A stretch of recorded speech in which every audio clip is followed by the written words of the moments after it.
Okay, gentlemen, here we go. Unit review, Harry gives him hell. Remember, they always used to say about Harry Truman, he was a plain speaker. He spoke his mind, and he was very honest. So, if you did your job, he rewarded you. If you didn't do your job, he gave you hell. That's where the slogan came, give him hell, Harry. Harry said, I told him the truth, and they just thought it was hell. So our very inexperienced president from Missouri takes over after Franklin Roosevelt has the very serious stroke in Warm Springs, Georgia in 1945, does not see the end of the war, dies in April, and he takes over. And as you know, they had quite an interesting career. He did not go to college. He was a haberdasher. He really did well in the First World War, was considered to be an exemplary officer, had some failed businesses, was a lawyer, we call it a judge. He was a judge, I beg your pardon. He was a county judge. And he finds himself being one of the vice presidents under Roosevelt, and he had four of them. And, you know, we talked about the fact that he was probably one of the most honest men that the White House has ever had. And, you know, the funny thing about it was that Roosevelt kept a lot of secrets from him. Well, I don't want to say the word secrets. He just wasn't included in a lot of White House conversations. In fact, he didn't know anything about the bomb until literally the day he became the President of the United States. Well, as you know, the war ends. There's Truman, Stalin, Churchill trying to decide what's going to happen to Europe after the end of World War II, the end of Nazism. And the big three start talking about two issues. The issue is definitely Berlin, what's going to happen to Germany, and what's going to happen to Poland. And then Germany's economy is pivotal to Europe. And because it's pivotal to Europe, it's also pivotal to the United States, because at that particular time, Europe was one of our biggest trade partners, and the European marketplaces have been destroyed by the war, so they got to be put back and repaired very soon. All right? So, you know, Stalin always had this idea we talked about that he wanted a buffer zone. Germany had invaded Russia twice in 1 century. So if he could get Poland or even part of Germany, he would have been fine with that. So he wanted to make sure that he got extra property, something to prevent the Germans from ever doing again what they've done twice in just 1 century. So Poland will become a sticking point, okay? And also we discovered that he was also sending agents into the Turkish Straits, because the Russians have always wanted a warm water seaport. And if they can control the Turkish Straits, the Bosphorus and the Dardanelles, they will have access not only to a warm water seaport, the Suez Canal, right, but the richest oil fields in the Middle East. So he's doing this covertly, bringing in communist agents, trying to start communist parties in both Turkey and Greece. And because of the strategic location, Truman is not going to be able to allow this once he discovers there's been some sort of so we say, clandestine activities in Turkey and Asia. All right.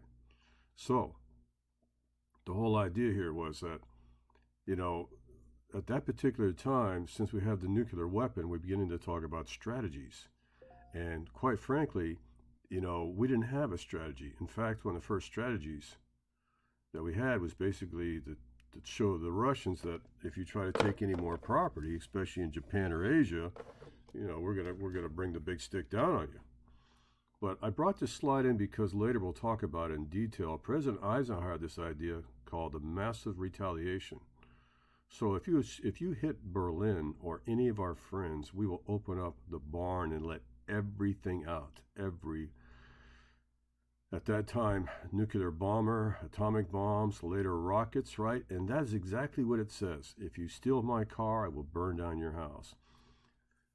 Truman wasn't quite sure what the policy on atomic bombs are going to be. But Eisenhower, after Truman, said, you know what? I want to have enough weapons where it's so scary that if you even think about acting up, the consequences will be unacceptable for the Soviets. All right?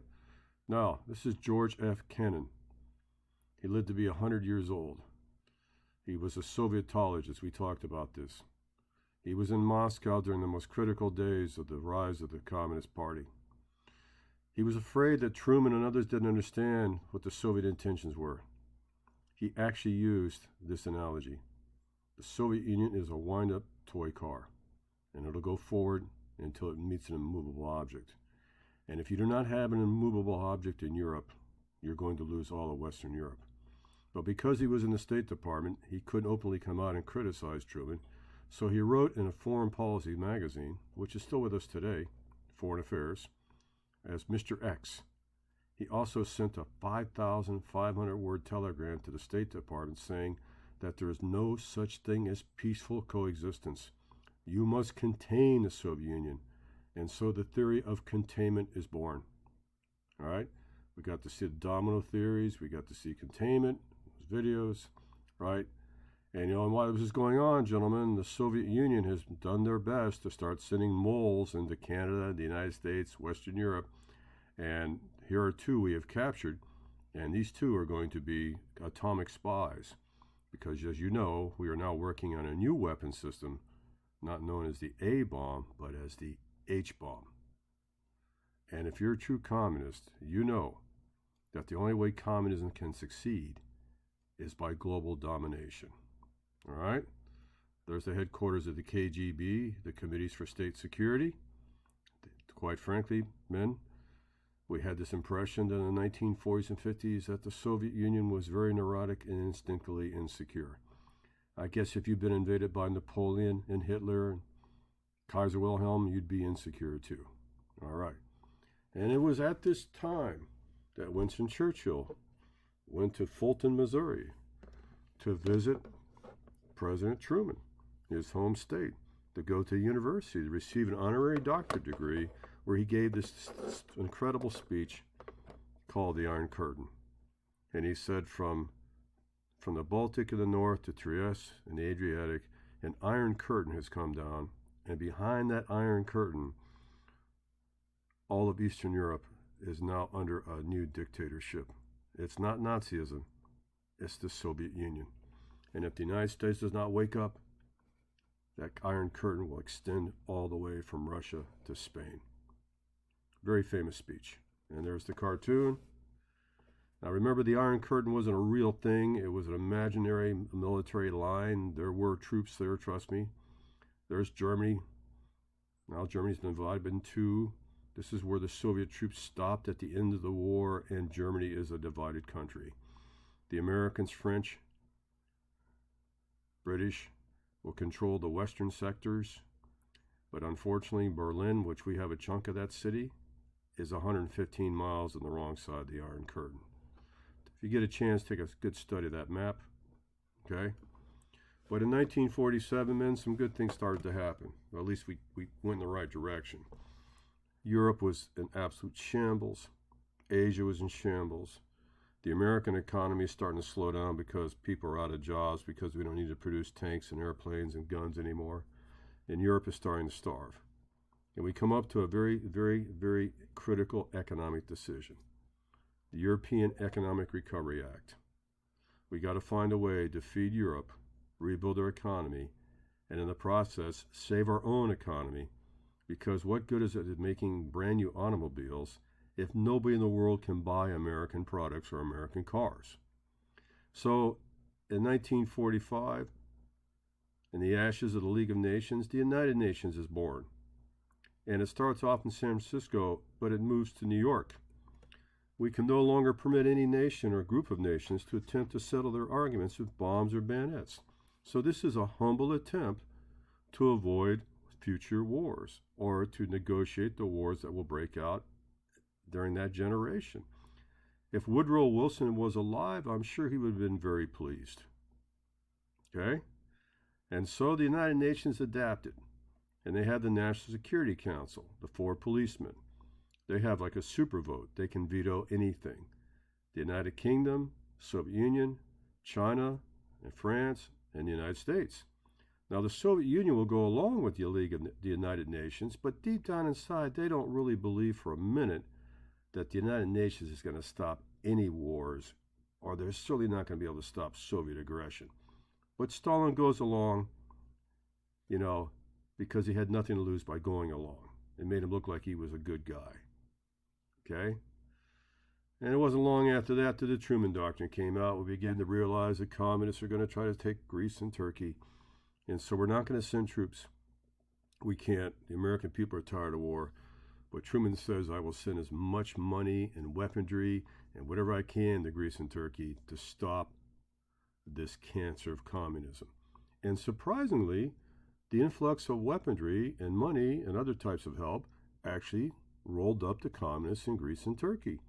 The underground communist movement did dry up.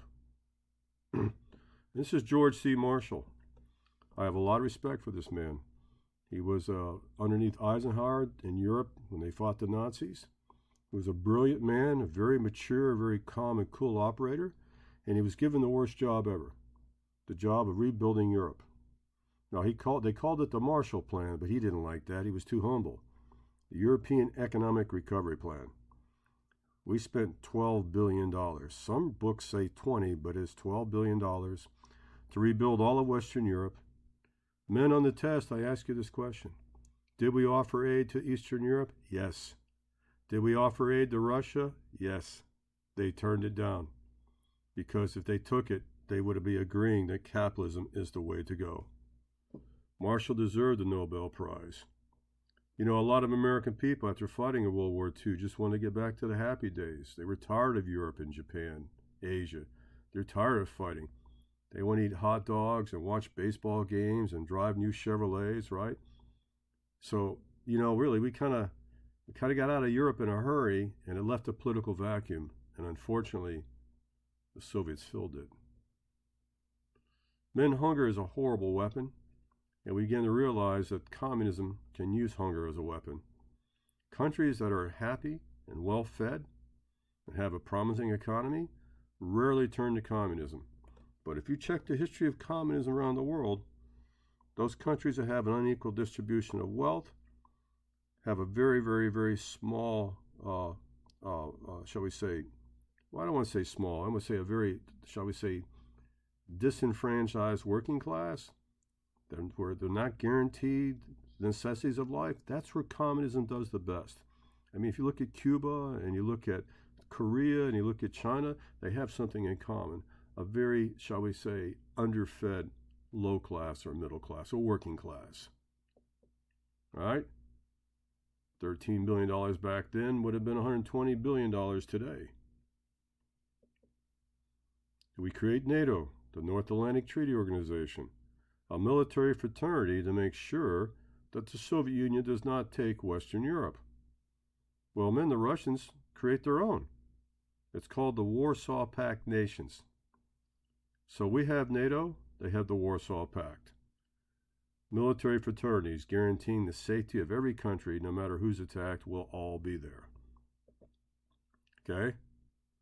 Now we talked about the Berlin blockade. Now the United States, England, and France decided to unite all their occupation zones in Western Germany and create a country called the Republic of West Germany.